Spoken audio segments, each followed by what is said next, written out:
Today, we're going to use psychology and the scientific study of human love to understand why it is so hard to move on after a divorce and to find the roadmap, to find the path to actually moving on and having meaningful connection in the future. So today's video is for you if you are stuck thinking about your ex and about what went wrong in your marriage. If you find yourself saying no to friends and family who are inviting you out to social situations, and it's for you if you find the idea of talking to women frightening, totally unappetizing, or just plain difficult. I'm Rachel. I'm committed to helping men rebuild their confidence and move on after a divorce or a serious breakup. And moving on starts with understanding what's really holding you back. So today we're going to use psychology and the scientific study of human love to help you understand what's keeping you stuck and find that roadmap out, find the path out of stuckness, to getting healthy, to getting happy, to finding meaningful connection without all of the pain that you're experiencing right now. So attachment science, which is the most thoroughly studied model trying to describe and define what human love is, attachment theory tells us two things. One, that we are social beings, and two, that we all have the fear, a primal fear of being alone, of being rejected, and of being abandoned. Now, my personal background is in biology, so I love to look at things through the lens of evolutionary biology and how we evolved to be the way we are. When you look through this biological lens, of course, we're social beings. Of course, we rely on other people. We have to. I mean, look at me. I have no claws.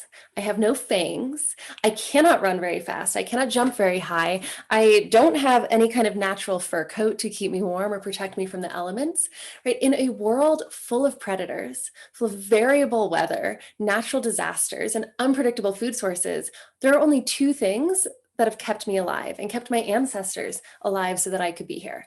Those two things are my big brain and other people.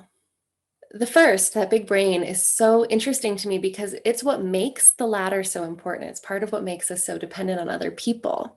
Our big brains mean we have big skulls, and our big skulls mean that we are all born premature. If we grew anymore, if we developed anymore inside our mothers, we wouldn't fit out the birth canal. So we're born with soft skulls and brains that are far from fully developed. It takes years before we can even walk, much less feed ourselves or defend ourselves. It takes years before we can even walk, much less feed ourselves or defend ourselves. In those first years, we are completely dependent 100% on the people around us for our survival. And as we grow, other people continue to be important to our survival from a biological evolutionary perspective. So when we look at where humans came from and we think about how we evolved, it makes perfect sense that we are social creatures who would be afraid of being left alone or being abandoned or rejected by other people. For our ancestors, those things were literally a matter of life and death. And then as we come back to the present, there's also this other side effect of having a big brain. We can contemplate our own mortality. We can think about why we're here, what this all means, and what happens next. These questions are really often, this awareness is often brought into very stark awareness when we find ourselves alone or disconnected from other people.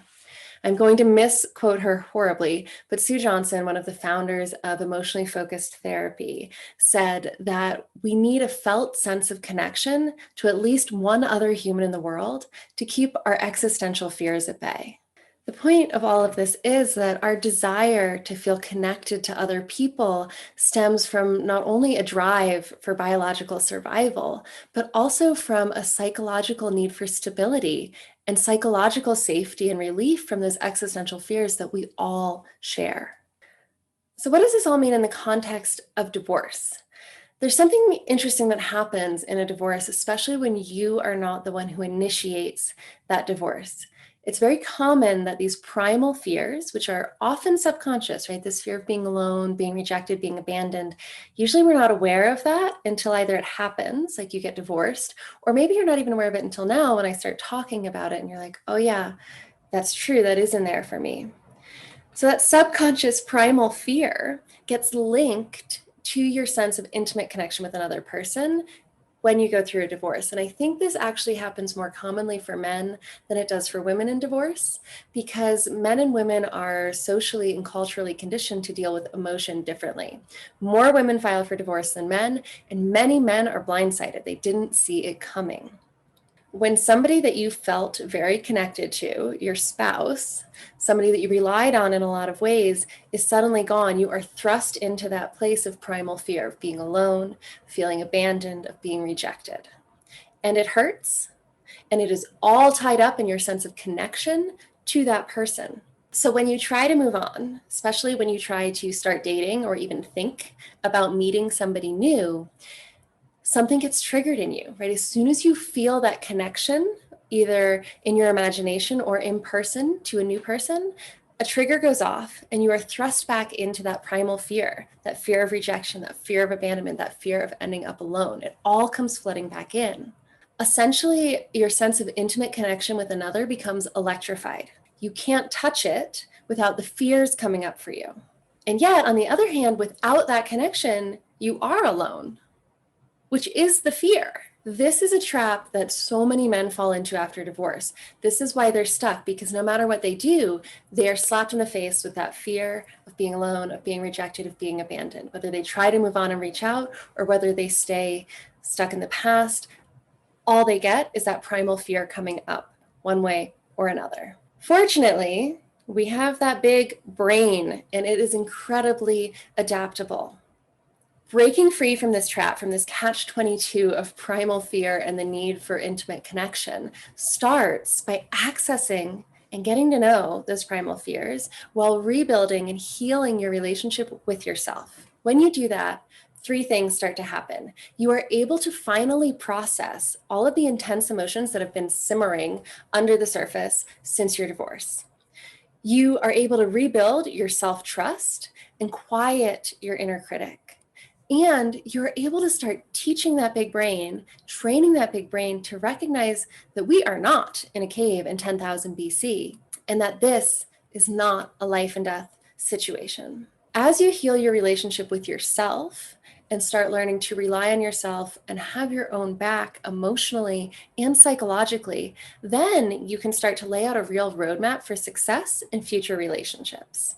And because you have that support of that foundational relationship with yourself, you can also lay out strategies for releasing the painful triggers that are all tied up in your sense of intimate connection.